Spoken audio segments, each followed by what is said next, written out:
Volume 12 also was very good. I was a little bit worried to begin with because, again, like, we did have some side stuff, which, again, is absolutely fine. Like, we have a few things with Lloyd and one of the teachers from Eden Academy where they go and see him as a psychiatrist, and we find out that he is scared of his wife. Not Lloyd, the person who he's seeing, Mr. Austin, I believe his name is. So we see Lloyd, like, try to work through that, but that was absolutely fine. Didn't blow me away. I wasn't that interested, really. But it was cool to see Lloyd at his psychiatrist job. I did love seeing Anya and Damien and everyone come back to the school as heroes, and the way that everyone, like, idolizes them. I love it when Anya gets, like, a lot of praise, and I love it when people actually, like, treat her well. I know sometimes she gets a bad rep because she's not the smartest or the brightest, but, you know, she is an absolute diamond. So seeing the other kids appreciate her made me very appreciative too. I did actually really enjoy seeing Lloyd's boss, and she took, you know, the other bomb dog from when we met Bond back in, like, volume 4,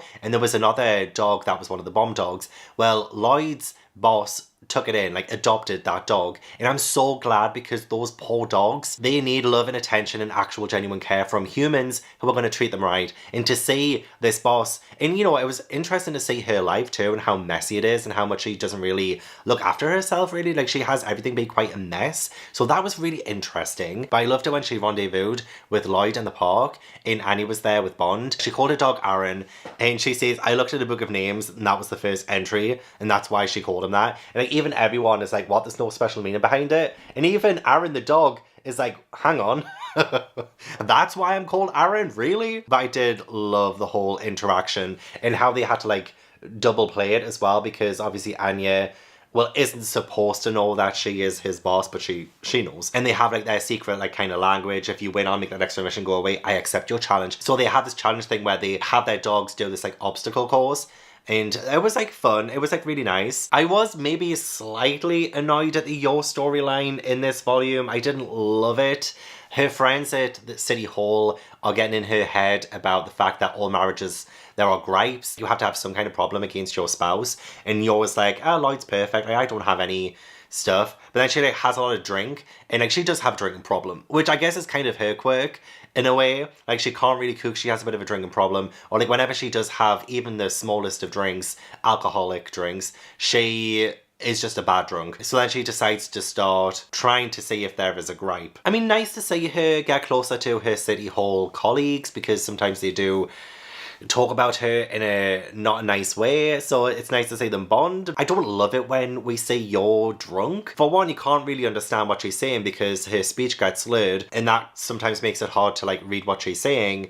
And yeah, it just, like, creates, like, this unnecessary, like, moment a lot of the times. It was funny though when Lloyd asked about, like, why she had gripes and how long she's had them for, and she just says, oh, since yesterday. And he's like, just yesterday? That's kind of funny, but I felt so bad for Lloyd too, because then Yuri was there also, and he's like, oh, he's cheating on you, and just like, poor Lloyd, leave him alone. He's like the perfect person. However, as soon as we get past all of that, fortunately, we do get a pretty exciting storyline where there is this guy who is about to give documents to the other side with information about their side, including Operation Strix, which is, you know, the fake wife, the fake daughter getting into Eden Academy, Lloyd stuff. So obviously, like, they really need to get that stuff. So it's Winston Wheeler, this guy, and he is so good. The way that he becomes, like, kind of a formidable foe for our main protagonist in this volume, I really enjoyed seeing that. It was really, really exciting. And the whole bait and switch stuff with, like, Lloyd pretending to be Wheeler with his disguise, and then pretend to be Yuri, and then fighting Yuri as Yuri, that was really exciting. Like, all the stuff in the sewer,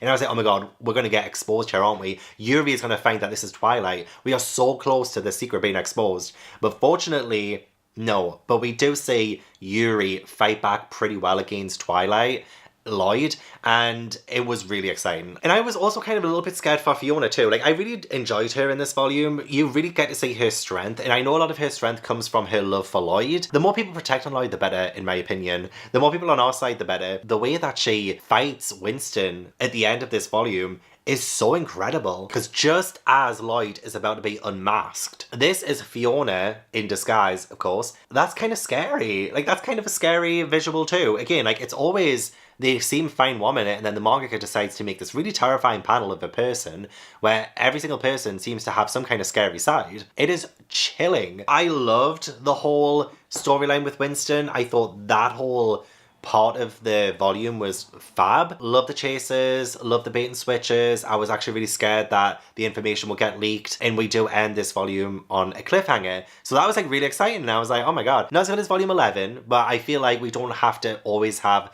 those big, exciting, epic, dramatic things happening, like, you know, cruise ships and school bus hostages. But, you know, I thought it was like a really good thing where we almost got exposed, and we still might by volume 13. So it was just like really super exciting to read that.